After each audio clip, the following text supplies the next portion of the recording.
I've already signed. Your lawyer can review it if you want. The envelope sat between them on the kitchen island.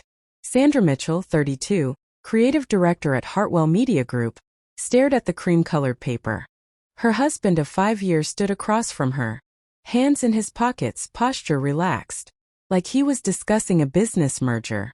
"I've already signed," Derek said. "Your lawyer can review it if you want." She didn't touch the envelope. "What is this?" "An amendment to our marriage." His voice was measured, professional. "I want to open things up, see other people.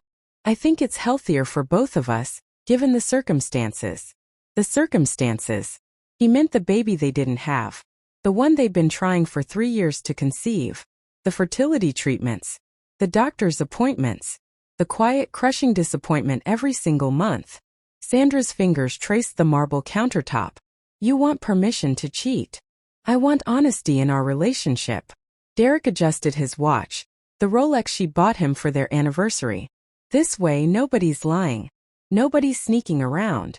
Just openly betraying each other." He sighed like she was being difficult. "I've met someone. Her name is Vanessa. She's..." "I don't want to know. You need to know. Because if you don't sign this, I'm filing for divorce anyway." He paused. "This way you keep the house. The joint accounts.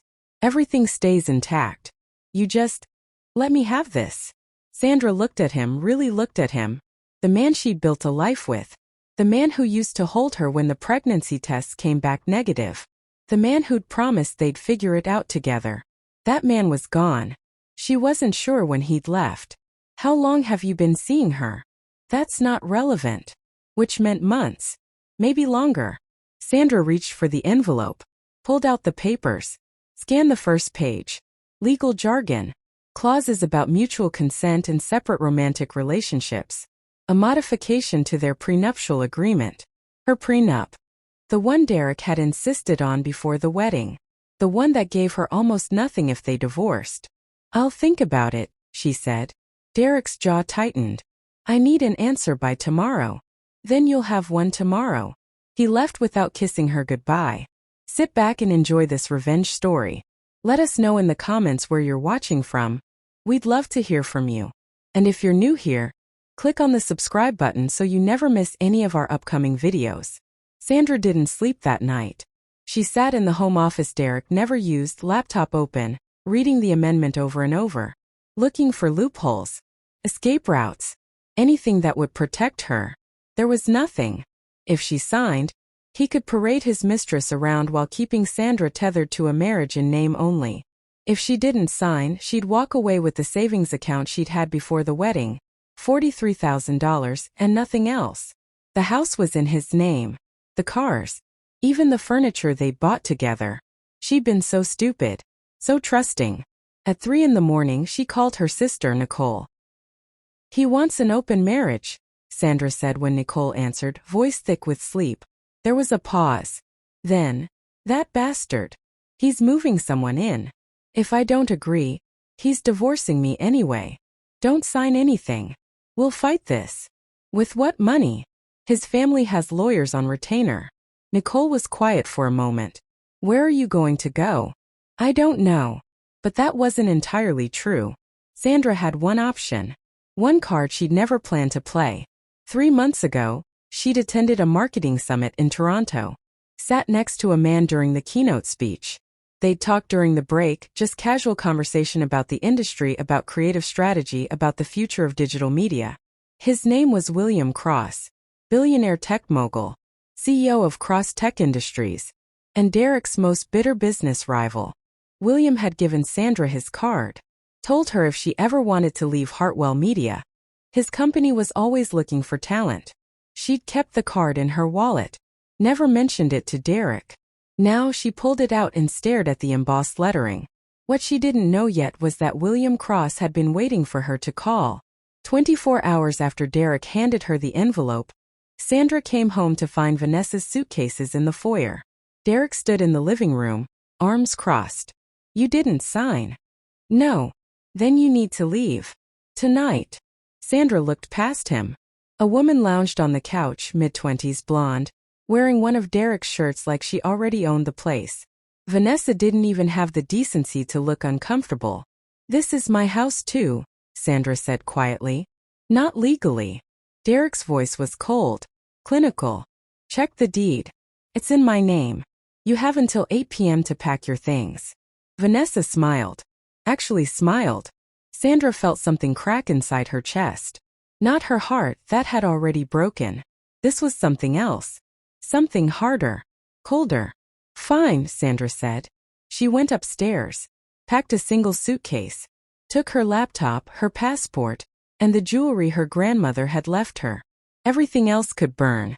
On her way out, she paused in the doorway. Derek and Vanessa were already curled up together on the couch, watching TV like Sandra had never existed. "You're going to regret this," Sandra said. Derek didn't even look at her. "I doubt it." The hotel room was small and smelled faintly of bleach. Sandra sat on the bed, phone in hand, staring at William Cross's business card. It was insane. Reckless. Desperate. She dialed. He answered on the second ring. "This is William." "Mr. Cross. This is Sandra Mitchell. We met in Toronto." "I remember." His voice was warm. Interested. "How can I help you?" She'd rehearsed this. Plan what to say. But now the words felt impossible. "I need a job," she said finally. "And I need it quickly." There was a pause. Then, "Where are you?" "The Marriott downtown." "Stay there. I'll send a car in 30 minutes. "Mr. Cross." "Call me William." "And Sandra." His voice dropped, became something sharper. "I've been waiting for Derek Mitchell to make a mistake. Looks like he finally did." The line went dead. The car that arrived was a black Mercedes. The driver didn't speak, just opened the door and waited. They drove through the city, past the business district, into an area Sandra barely recognized. Old money. Generational wealth. The car pulled up to a high-rise that looked like it cost more than Sandra's entire neighborhood. William Cross waited in the lobby. 51 years old, silver hair, tailored suit that probably cost more than her car. He looked exactly like his photos, sharp, calculating, powerful. But his smile was genuine. "Thank you for coming," he said. "I wasn't sure I should." "Walk with me." He led her to the elevator. They rode up in silence, 37 floors, until the doors opened directly into a penthouse apartment. Floor-to-ceiling windows. City lights spreading out like stars. "This is yours," William said. "For as long as you need it." Sandra stared at him. "I don't understand." "Your husband works for Hartwell Media. They've been trying to steal my clients for 2 years. Derek personally undercut 3 of my major contracts last quarter." William poured 2 glasses of scotch, handed her one. "I want revenge. And I think you do too. So this is a transaction. This is an opportunity." He sipped his drink. Derek's reputation is built on being the perfect family man, loyal husband, future father. It's why clients trust him. Why his boss keeps promoting him. Sandra's chest tightened. "He told people I was the problem. That I couldn't." She stopped. Couldn't say it out loud. "I know." William's voice was gentle. "I also know that's not true." "How could you possibly?" "Because I do my research, Sandra. Always." He set down his glass. "Here's what I'm proposing. You date me. Publicly. We go to events together. Dinners. Galas. Let the world see that you've moved on, and moved up. To humiliate Derek. To destroy him." William's eyes were cold now. Sharp. "But only if you want to. You can take the apartment, take the job offer, and never speak to me again. Or you can help me ruin the man who threw you away." Sandra looked out at the city, at the life spreading beneath her. Derek thought he'd won. Thought he'd cornered her. Broken her.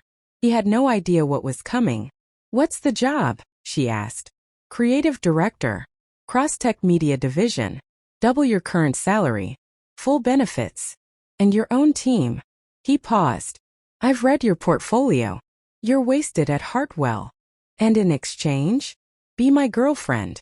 In public only. Nothing more unless you want it." His voice was firm. Professional. 6 months. That's all I need. After that, you're free. Keep the job, keep the apartment, keep everything I give you. It was crazy. Manipulative. Calculated. It was perfect. When do we start? Sandra asked. William smiled. Tomorrow night. There's a charity gala. Derek will be there. If you're enjoying this story so far, hit that like button and let us know in the comments. Do you think Sandra should go through with William's plan? The dress arrived at noon the next day. Midnight blue. Designer. The kind of thing Sandra had never been able to afford on her own. The stylist arrived an hour later. Hair, makeup, jewelry. By 6 p.m., Sandra barely recognized herself. She looked powerful. Untouchable. William picked her up at 7. He wore a tuxedo like he was born in it. You look stunning, he said. I look expensive. Same thing. He offered his arm. Ready? No. But she took it anyway. The gala was held at the Grand Metropolitan, the same hotel where Sandra and Derek had gotten married. She tried not to think about that. William guided her through the crowd. People stared. Whispered. Sandra recognized some of them.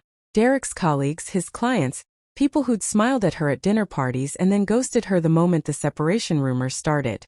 Now they looked confused. Curious. William kept his hand on the small of her back. Protective. Possessive. There he is, William murmured. Derek stood near the bar, Vanessa clinging to his arm. He was laughing at something someone said. Completely relaxed. Then he saw Sandra. His face went white. William steered them directly toward him. Sandra's heart hammered, but she kept her expression neutral. Calm. Mitchell, William said, voice dripping with false warmth. Good to see you. Derek's jaw was clenched. Cross. I don't believe you've met my girlfriend. William's hand tightened slightly on Sandra's waist.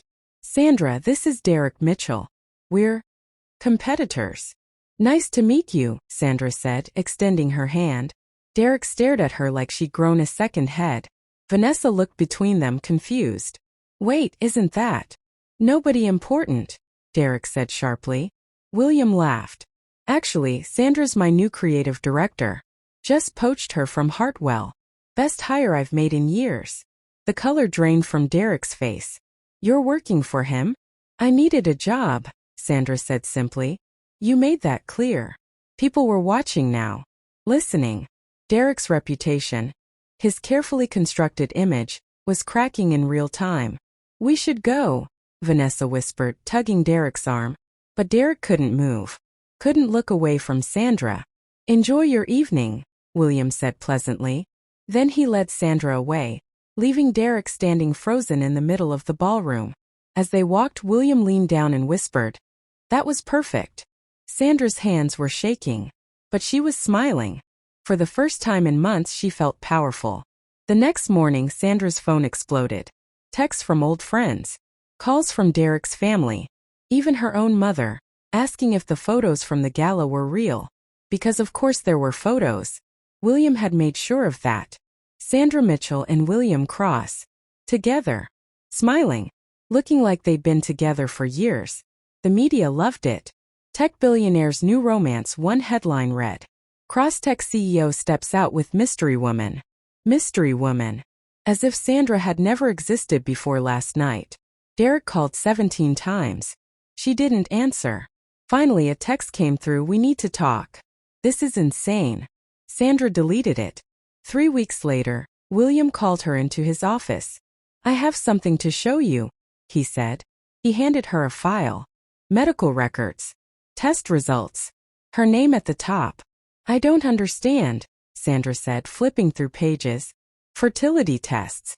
Yours. From 2 years ago. William's voice was careful. Controlled. You're perfectly healthy, Sandra. Completely fertile. Her chest tightened. I know. The doctors always said. The doctors Derek chose, William interrupted. The ones he paid. The room tilted. What? William pulled out another file. This one had Derek's name on it. Your husband is infertile. Has been since a skiing accident when he was 23. Severe trauma. Permanent damage. William's eyes were hard. He knew before he married you. Knew he could never give you children. And he let you believe it was your fault. Sandra couldn't breathe. Couldn't think. He bribed the doctors, William continued. Had them run fake tests. Tell you the problem was yours. Also he could blame me, Sandra whispered. Control me. And when you've been broken down enough, when you were isolated and desperate, he could leave you with nothing. Make you grateful for scraps. The file slipped from Sandra's hands. 5 years. 5 years of thinking she was broken, defective, unworthy, and it had all been a lie. How did you find this? She asked. I told you. I do my research. William's voice softened. I'm sorry, Sandra. I know this is. I want to destroy him. William smiled. I was hoping you'd say that. What would you do in Sandra's position? Let us know in the comments below. The plan was elegant. Surgical. William leaks Sandra's real fertility results to a medical journal. A case study about misdiagnosis and medical fraud. No names attached, but enough details that anyone looking would recognize the situation. Then he leaked Derek's records. Anonymously. Through a whistleblower website that specialized in exposing corporate corruption. The story broke on a Tuesday morning. Hartwell Media executive accused of medical fraud. Derek Mitchell allegedly falsified fertility records. Wife claims years of psychological abuse. Sandra watched from William's penthouse as Derek's life imploded in real time. His company launched an investigation. His clients pulled contracts. Vanessa, who'd apparently believed she was getting a devoted family man, left him within 48 hours. Derek's father, a prominent lawyer, released a statement disowning him. It was brutal. Complete. Exactly what he deserved. 2 months after the gala, Derek showed up at Crosstech headquarters. Security called Sandra before letting him up. Do you want us to remove him? The guard asked. Sandra looked at William, who was watching her carefully. No, she said. I'll see him. They met in a conference room, neutral territory. Derek looked terrible. Thinner. Older. Broken. You did this, he said. You did this, Sandra corrected. I just made sure people knew the truth. I'm ruined. My career, my family, everything's gone. Good. Derek flinched like she'd hit him. You spent 5 years making me believe I was worthless, Sandra said. Her voice was calm. Cold. You let me think I was broken. Defective. You watched me cry every month and you knew it was your fault. I was scared. You were cruel. She stood. And now you're paying for it. Sandra, please. Don't. She moved toward the door. You made your choice when you handed me those papers. When you moved her into our home. When you threw me away like garbage. Derek's face crumpled. I'm sorry. I don't care. And she realized standing there that it was true. She didn't care about his apologies or his regrets or his suffering. She'd moved on. Sandra opened the door. William stood in the hallway waiting. He extended his hand and she took it. They walked away together, leaving Derek alone in the empty conference room. Behind them they could hear him start to cry. Sandra didn't look back. 6 months after the gala, William took her to dinner at the restaurant where they'd first made their deal. Our contract is up, he said over dessert. Sandra had been expecting this, dreading it if she was honest. I know. You're free to leave. The apartment is yours. The job is yours. Everything I promised. He paused. Unless you want to stay. Her heart skipped. Stay. This started as revenge. But somewhere along the way, William reached across the table, took her hand. I fell in love with you, Sandra. For real. Not for show. Not for business. She stared at him. At this man who'd given her back her power. Her dignity. Her life. I love you too, she whispered. William smiled, really smiled, and kissed her hand. Then let's stop pretending. Let's make this real. 3 years later, Sandra Cross stood in the nursery of their new home, holding her 6-month-old daughter. William came up behind her, wrapped his arms around them both. She's perfect, he murmured. She is. Outside, the world had moved on. Derek Mitchell was managing a small marketing firm in another city, rebuilding his life one client at a time. Vanessa had married someone else. The scandal had faded into background noise. But Sandra remembered. She remembered every moment, every betrayal, every lesson. She'd learned that power wasn't given. It was taken. She'd learned that revenge wasn't emotional. It was strategic. And she'd learned that sometimes, the best way to heal from being broken was to rebuild yourself into something stronger. Derek had tried to destroy her. Instead, he'd created his own worst nightmare. A woman who knew exactly how dangerous underestimation could be. A woman who'd taken everything he'd thrown away and turned it into an empire. Sandra looked down at her daughter, at the life she'd built from ashes, and smiled. She'd won. If you made it to the end, let us know what you thought in the comments below. Did Sandra go too far? Or was this the perfect revenge? Don't forget to subscribe so you never miss our next story.